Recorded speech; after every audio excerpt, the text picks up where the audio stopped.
So everywhere I go, without even having to talk to people, I've noticed that everybody has this general sense of fatigue or just like even hopelessness in their eyes. Like without even like trying to talk to people, like without even trying to strike up a conversation, I can just tell by just like walking past people on the street that people are miserable and just generally, well, not miserable, sad, but people are just generally defeated wherever I go. And it's really sad to see that. But the fact is that I feel the same exact way, and I think I know why. So there are two kinds of problems that we as people have to deal with on a regular basis, right? There's individual problems, stuff that affects us specifically, or, maybe stuff that affects us specifically and the people that are in like our general like region. So like, if you're a mother or a father or a guardian, stuff that affects you and your kids or general close family. And then there's problems that affect the whole, problems that affect humanity, such as the economy, gas prices rising, war, so on and so forth. There's two kinds of problems that we as people have to deal with on a general basis, and neither of them are getting any better. Neither of them are getting any easier to handle, at least to say.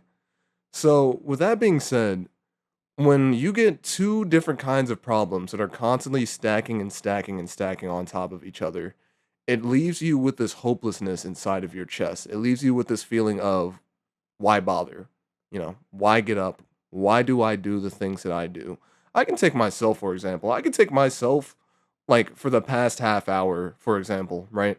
Like, my PC, I don't do anything with this PC, right? I don't do anything with this PC besides like what you're listening to now, like recording YouTube videos, right? I don't do anything with this PC. My PC is having startup repair problems. Why is my PC having startup repair problems? Like every time, quick tangent.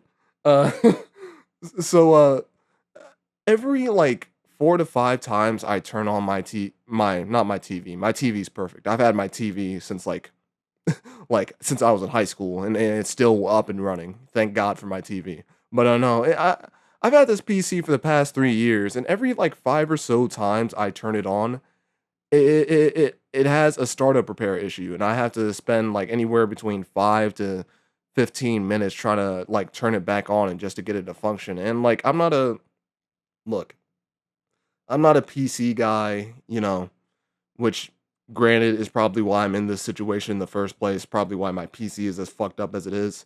But all I wanted to do when I got back home from work was go home, sit down, record a quick YouTube video, and that simple thing was made 10 times harder because of all the because of like what's going on with it, right?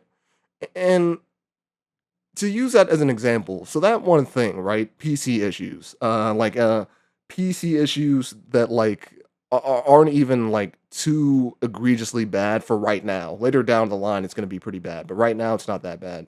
But you get a decent, like manageable size problem like that, and it's fine by itself. But once you get that stacked on top of money issues, stacked on top of the economy, stacked on top of an uncertain, future, stacked on top of this, that, and the third. It all seems just unbearable, right? It's come to the point where every little thing becomes stressful. Every little inconvenience is so much bigger than it actually is. Like right now, could I afford to buy a new PC? Sure, I guess. Well, not on paper at least. I could buy a new PC, sure. But I'd have to go elbow deep into my life savings in order to do that, and I don't wanna do that. That's my life savings, okay? That money's not for Nathan today, that money's for Nathan 30 years from now, okay? And Nathan today has no no good excuse to be dipping his hand in the honey jar or whatever the hell, that was a really weird and gross way to phrase that. I don't know why I phrased it like that, but no. And once you get all of these problems that stack on top of each other so much, once they start to multiply, even the things you do for fun start to lessen in a way. Like even stupid shit that I do, like hopping on the game or something. Even if I'm like playing a game or like especially like single player games, single player games. I'm talking less so about those and more so about multiplayer games.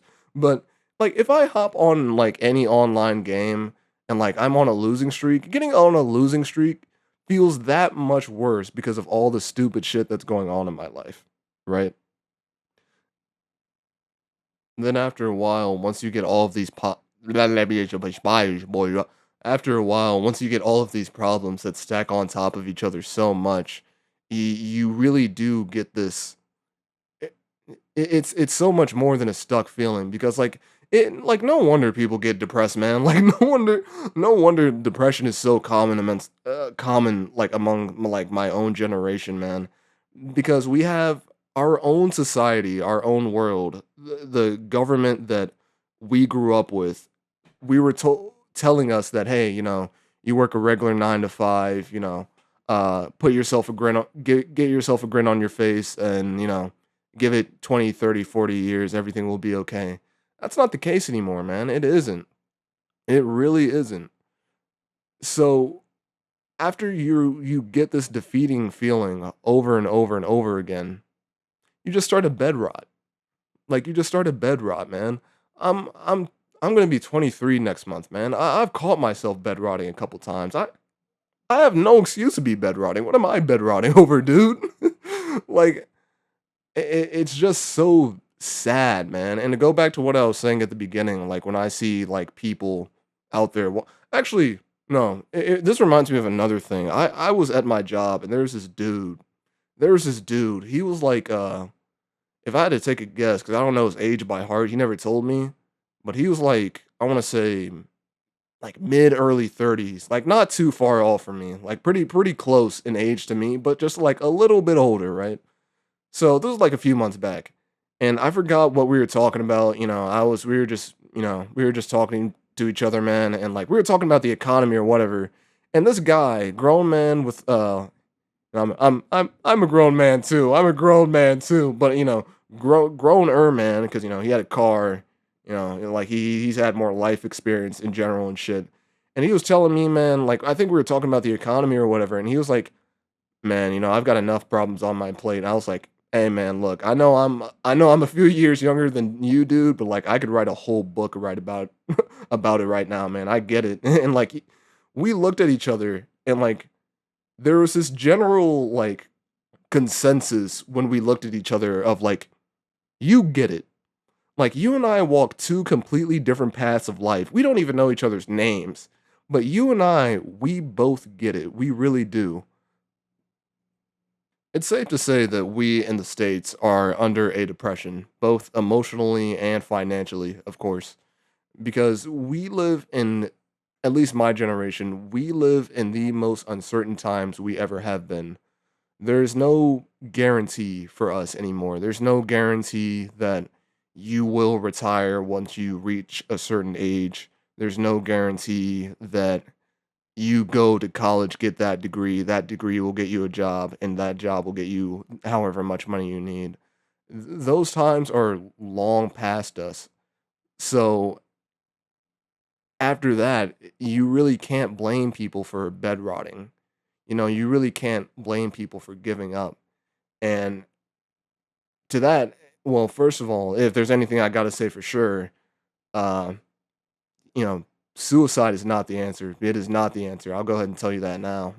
It is not the answer. That the complete like self destruct button, man. That is not worth it. This is me telling you that's not worth it, man. I've never known anyone that's ever done it, and I really hope, I really really hope I will never know anyone that will because of how tragic of a way it is to go out. But it is not the answer. It is under no circumstance ever the answer.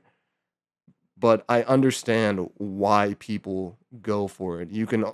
You're surrounded by so many problems like day in and day out. It comes to the point where you throw away, well, maybe not completely throw away, but you slowly start to disengage with your old hobbies. Not because you don't like them anymore, but because after a while, you don't see the point. Maybe maybe you're not as proud as your improvement in your abilities as you should be. Maybe you start getting a little bit disappointed in yourself. And you start talking down to yourself. But if there's one answer I can give, if anything, and I'm sure I said this in like at least like two other videos, man. I feel like a parrot. I feel like a parrot, dude. I feel like a broken record, just saying the same shit over and over again. But do it a little bit at a time. You got to do a little bit every day, man. Take a little bit every day. That's the best thing you can do, man. You can't conquer the world every day. You can't expect to accomplish all your goals in a week. That's just not possible. That's just not feasible. Hell, I thought I would have a whole like YouTube channel by the time I was like 19. Here I am. It's 4 years, three years later. I can't count. Uh, still like pulling it all together, man. And like, there's nothing wrong with that. And being tired is fine. There's absolutely nothing wrong with being tired. Cause here's the thing, I'm just tired as you, man. I'm also tired, man. I'm just as tired as you. I get it. I really do get it. Being tired is one thing, but giving up is another. Don't give up. Don't give up. If you're still here, there's still something to fight for, man. Anyways, man, this is the stranger. You take it easy.